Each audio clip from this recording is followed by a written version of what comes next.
Maka, tidak heran jika industri game kini semakin diminati oleh berbagai brand iklan dalam game bukanlah hal baru. Padahal, game sudah menampilkan iklan sejak sekitar tahun 1970-an. Namun, munculnya game seluler telah membuat iklan dalam game semakin populer. Dan iklan dalam game adalah cara bagi merek untuk memperkenalkan produknya kepada para gamer. Daya tarik game di mata merek semakin banyak orang yang berhenti mengonsumsi media massa tradisional seperti TV dan radio, kata CEO Uki. Joe Twist sebaliknya, mereka mulai menggunakan media lain yang lebih modern, seperti TikTok, Twitch, Discord, dan juga game. Kecenderungan ini menyulitkan merek yang ingin memasarkan produknya. Karena iklan di media massa tidak lagi cukup, perusahaan harus mampu mengikuti perubahan zaman dan menampilkan iklan di media yang sangat disukai konsumen. Di dunia, ada lebih dari 3 miliar orang yang rutin bermain game, ujar Twist dikutip dari Games Industry. Lebih dari separuh populasi Inggris bermain game. Dan demografi gamer yang tumbuh paling cepat adalah gamer wanita berusia 40 tahun ke atas. Creative Strategist and Entertainment Lead, Meta, Jen Kinnaird menyatakan keheranannya pada kenyataan bahwa begitu banyak merek tidak tertarik untuk beriklan di game. Menurutnya, permainan adalah kegiatan yang dilakukan seseorang secara sukarela. Ia menambahkan, jika brand bisa menjadi bagian dari dunia gaming yang memungkinkan gamer mengekspresikan diri secara bebas, ini akan membuat brand punya nilai lebih di mata gamer. Kinnaird menjelaskan bahwa idealnya iklan harus memberikan manfaat tertentu kepada audiens sasarannya. Kalau tidak, iklannya setidaknya menghibur. Dan menempatkan iklan dalam game memungkinkan perusahaan membuat iklan yang tidak hanya berguna, tetapi juga menyenangkan. Pejabat pengembangan bisnis Kinguin, David Yarton, menyandingkan iklan di game dengan iklan di olahraga.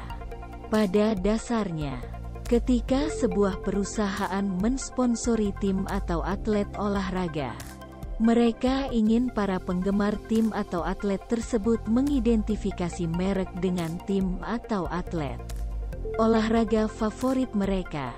Yarnot menambahkan, kini memasang iklan di game juga menjadi lebih mudah. Sekitar 20 tahun yang lalu, jika merek ingin membuat iklan dalam game, mereka tidak memiliki banyak pilihan.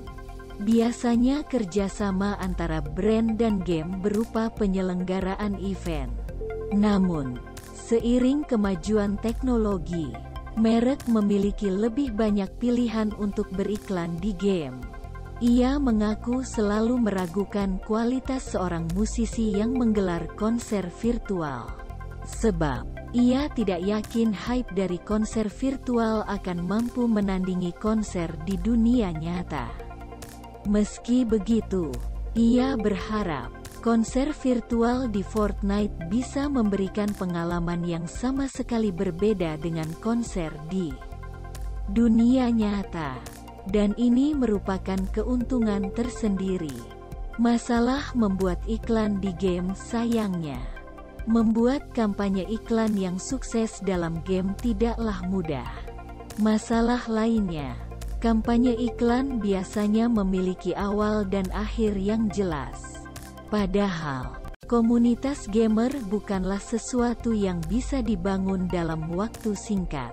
Dunia game memungkinkan para gamer untuk berkumpul dan melakukan berbagai aktivitas bersama. Pada akhirnya, ini akan menciptakan loyalitas di antara para gamer. Dia mengatakan sebagian besar merek lebih tertarik untuk menampilkan banyak iklan di depan para gamer daripada mencoba membangun hubungan dengan para gamer. Game yang kaya akan konten buatan para gamer alias user-generated content biasanya akan mampu menarik perhatian brand. Misalnya, Roblox. Yarten mengatakan, dari 20 merek besar yang menjajaki Metaverse, sebagian besar adalah merek fashion, terutama merek mewah, seperti Gucci atau Burberry. Perusahaan melakukan semua itu untuk membangun nilai merek, sebab perusahaan ingin berada di tempat yang bisa menginspirasi banyak orang, kata Yarten. Lebih lanjut Yarten menjelaskan, bagi sebuah perusahaan, membangun merek sama halnya dengan mengembangkan kekayaan intelektual.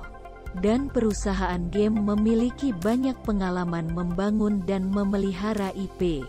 Yarten menggunakan Nintendo dan IP Mario sebagai contoh. Nintendo selalu berusaha keras untuk memastikan IP mereka, seperti Mario, tidak disalahgunakan. Misalnya, pada Januari tahun 2021, Nintendo menggugat game Jolt untuk memblokir akses ke fangame menggunakan IP Nintendo.